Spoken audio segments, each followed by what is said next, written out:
வணக்கம். எல்லோரும் சுகமாக இருப்பேன் அப்படின்னு நம்புகிறேன். பெரியவா ஜெயந்திங்கிறதுனால விளக்கெல்லாம் தேய்ச்சி எடுத்து வச்சாச்சு. காரியம் ஜாஸ்தியாக இருக்குமா, அதனால் லஞ்சுக்கு வெறும் தயிர் சாதம் போடணும்னு சொல்லிட்டா. ஸோ தயிர் சாதமும் பொட்டேட்டோ ஃப்ரையும் அவளுக்கு கட்டி கொடுத்தாச்சு. குளிச்சுட்டு வந்ததுக்கப்புறமா பெரியவாளுடைய பூஜைக்கு முன்னிட்டு நெய்வேத்திய ப்ரிப்பரேஷன் தான் இப்போ நடந்துட்டுருக்கு. 2 நெய்வேத்தியம் பண்ணலான்னு ஐடியா.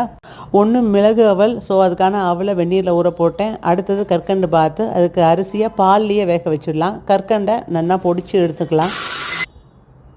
இந்த மாதிரி பொடிச்சு எடுத்துட்டாச்சு.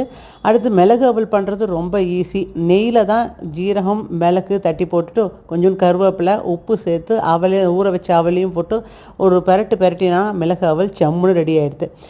முன்ன காலத்துலலாம் நமக்கு கோலம் போடுறது, இந்த பூ கட்டுறது இதெல்லாம் நம்ம பெரியவா சொல்லி கொடுப்பா. ஸோ ஸ்லோகம் சொல்லிகிட்டே இதை பண்ணலான்ட்டு பண்ணிட்டுருக்கேன்.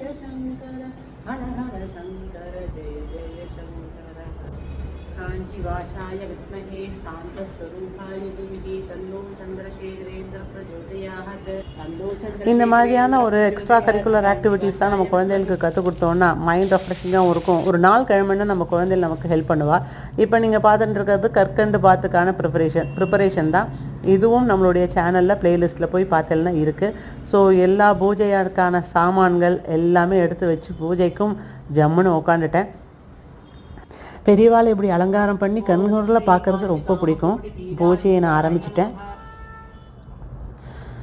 பெரியவா வாழ்ந்த காலத்தில் நாங்கள் வாழ்ந்திருக்கோம் அப்படின்னு நான் நினைக்கும்போது அப்படியே சிலிர்க்கிறது. ஏன்னா நான் 1வது 2வது படிக்கும்போது தான் காஞ்சிபுரத்தில் இருந்தோம். அப்போது பாட்டியோட கையை பிடிச்சுட்டே மடத்துக்கு போயிட்டு வந்ததும், அதே மாதிரி நாங்கள் இருக்கும் தெருவில் அவர் நடந்து போகிறத நாங்கள் பார்த்துருக்கோம் அப்படின்னு பார்க்கும்போது நினைக்கும் பொழுதே ரொம்ப பெருமையாக இருக்குது. அதனால தான் என்னவோ இப்போ பெரியவளானோன்னா பெரியவா மேலே அவ்வளோ அதீத பக்தி எனக்கு இருக்குது அப்படின்னு நான் நினைக்கிறேன். அவருடைய கடாட்சம் எல்லாருக்கும் கிடைக்கணும். அடுத்து நாம் பண்ணின நெய்வேத்தியம் கற்கண்டு பாத்தும் மிளகு அவளும் ஜோராக கொடுத்து நெய்வேத்தியம் ஆகிடுத்து. அப்புறம் என்ன, தீபாராதனை தான். ஃபஸ்ட் கிளாஸாக தீபாராதனையும் பார்த்துருங்கோ கண் குளிர.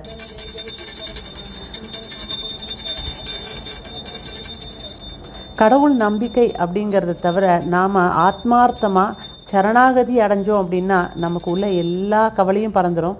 பூஜை முடிச்சுட்டு கண்ணை மூடிட்டு இந்த மாதிரி தியானம் பண்ணுறது அப்படிங்கிறது எனக்கு ரொம்ப பிடிக்கும். மைண்ட் ரிலாக்ஸிங்காக இருக்கும்.